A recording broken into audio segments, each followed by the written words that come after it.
This is Skinny Spazoid speaking. Often referred to as the Scourge of God, Attila the Hun is one of history's most controversial and intimidating figures. Ruler of the Hunnic Empire, Attila infamously set out on many successful campaigns against the Roman Empire. His campaigns were successful basically his whole career, which is a part of why his reputation and status was so strongly that of a barbarian. Number 10. Privileged Upbringing.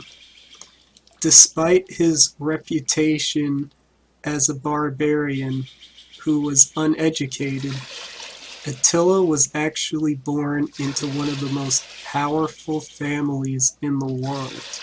His relatives, the uncles specifically, jointly ruled the Hun Empire.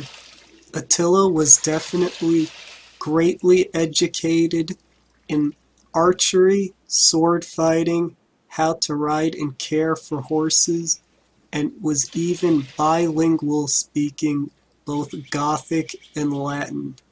He learned military and diplomatic tactics as well and spoke to ambassadors from Rome. Number 9. Attila killed his own brother. Attila killed his own brother so that he could assume absolute power for himself. His brother shared the same royalty and status as Attila. Tensions grew as Attila challenged his brother Bleda to become sole ruler of the Huns.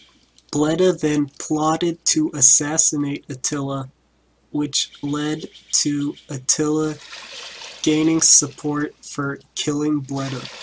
Number 8. He allowed his subordinates to flaunt wealth, but was not interested in doing this himself. Attila was not known to be very flamboyant, not wearing nice clothes like his subordinates. One time when he threw a big banquet, he was drinking from a wooden cup while his subordinates drank from goblets of gold and silver. Number 7. His mysterious death. Attila the Hun died with his new wife, Ildiko. His guards found him the night after a massive party with a nosebleed, dead. It is not known if this was an accident or a plot by his wife or political rivals. Number 6. His mysterious burial. When Attila died, his army smeared their faces with blood and rode on horses, circling a tent holding his body.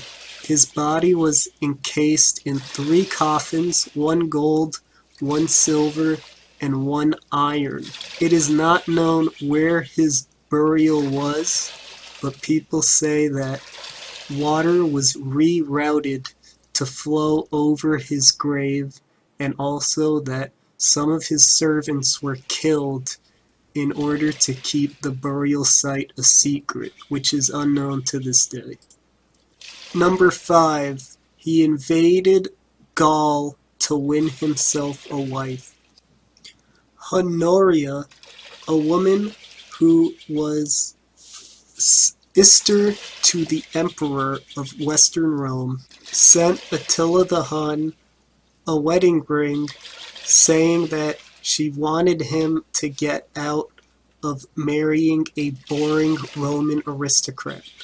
Attila took this as a proposal and claimed that she was his new bride. Honoria denied this to Valentine III and tried to go along marrying the boring Roman aristocrat that she wanted to. However, Attila did not take kindly to this, waging 2 military campaigns just because of this situation. Number 4. Attila the Negotiator. When Attila rose to power after the death of his uncles, the first thing that he actually did was try and negotiate a peace with the Roman Emperor Theodosius II. Theodosius agreed to pay 700 pounds of gold annually as a promise of peace to the Huns.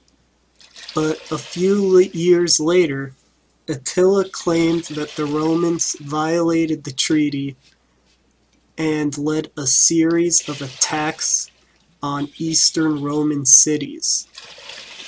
Theodosius then agreed to the new terms of paying Attila a staggering sum of 2,100 pounds of gold a year. Number 3.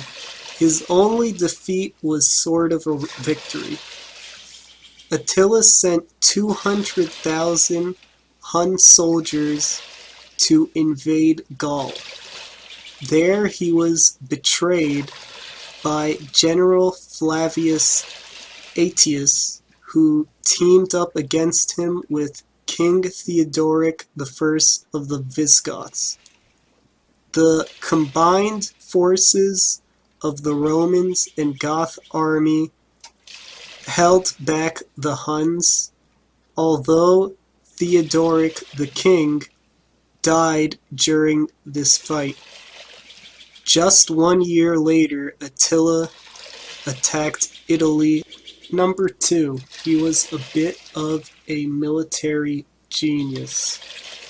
Attila was hyper-aggressive in his campaigns against the Roman Empire. He actually sacked Constantinople, and the brutality of this is most likely where he gained his barbaric reputation. Number 1, his ability to use confusion and make his opponents basically give up. Reading about his battles, it is clear that the Roman army and forces were much more powerful and even sophisticated.